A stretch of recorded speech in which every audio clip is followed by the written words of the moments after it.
How your childhood affects your love lifestyle. Relationships form an intricate part of our daily lives. They are so important that even before the conception of a child, there has to be some form of relation. Love is one of humans' expressive forms, and so to be able to determine whether someone has good relations with another person or not, you just have to look at how they show love. Love and relationships are so crucial that they can affect one's general outlook on life itself. It has been proved by many psychologists that it is during the early stages of an individual that the essential blocks of love and trust are built. Children are malleable, so parents are advised to take proper care because it is only at this level that they can be adequately shaped to be the individuals society expects them to be. Equally, it is also in their formative years that traumatic experiences can take a more significant toll on them and affect them for the rest of their lives. So, how exactly does your childhood affect the way you love and relate with people? Today's video will divulge into that a bit. However, if you are joining us for the first time, you are most welcome to our family.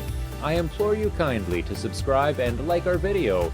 Now, let's begin to talk about some of the ways your childhood affects the way you love. Number 1. It influences your perception of love. What does love mean to you? How do you see it? Love can be an incredible emotion and experience, but that depends on the kind of perception you have about it. Perceptions are most definitely not born out of the ordinary, but on images and experiences one has had on a particular matter. For instance, if you are raised in a home where love is understood as a feeling of mutual respect, care, and kindness, it begins the only you perceive love to be. Any other thing you see contrary to that does not look like love to you. Children may not understand definitions and meanings, but they sure do understand actions. A child who also grew up in an environment where people use harsh words when communicating with someone they love influences what they think love is and base their actions on that. Number 2. It influences your attitude. Number 2 is definitely a spin-off of the first point. What you think translates into how you act. Most of the time, a particular attitude people exhibit is as a result of them believing that it is the right and best way to show love. How you show love depends on how you saw love being shown. As I said early on, children are stuck with what they see.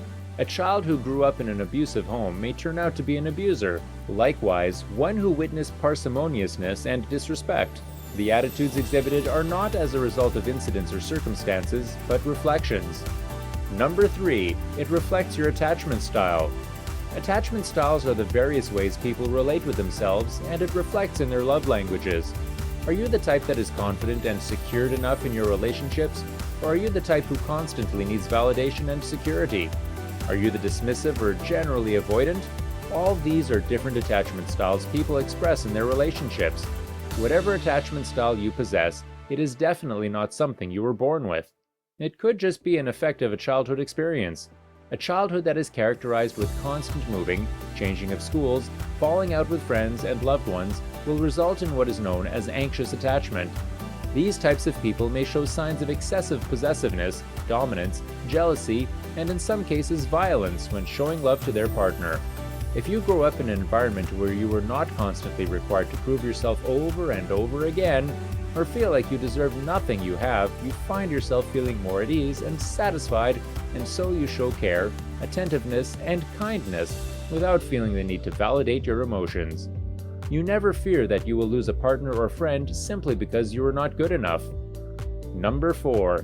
It affects what your view on what a healthy relationship looks like. Your childhood pretty much defines everything for you.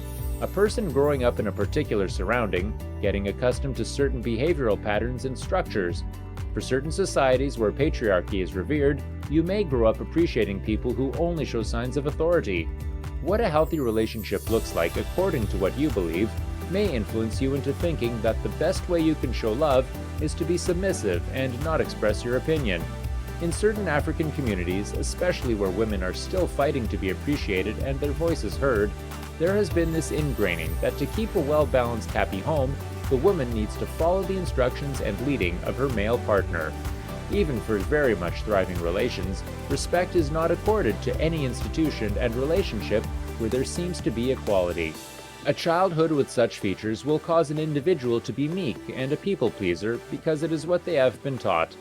Before we get to the last point I have for you today, I'm reminding you again to kindly like and subscribe to our channel if you haven't done so.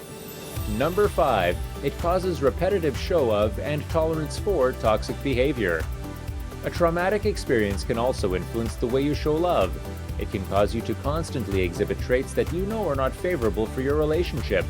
And in some cases, the only way you understand expression of love is to tolerate behaviors from people that are not worth tolerating. Someone who probably lost a dear pet during childhood due to negligence may become extra caring and cautious in their relationships, even when they are not receiving the same treatment. They might also endure this thinking that if they abandon their partner, they may turn out worse and it will be their fault. People show love in so many ways. They can be kind, caring, attentive, loving, or toxic and bad. It all depends on what they might have been surrounded with as children or what they might have experienced.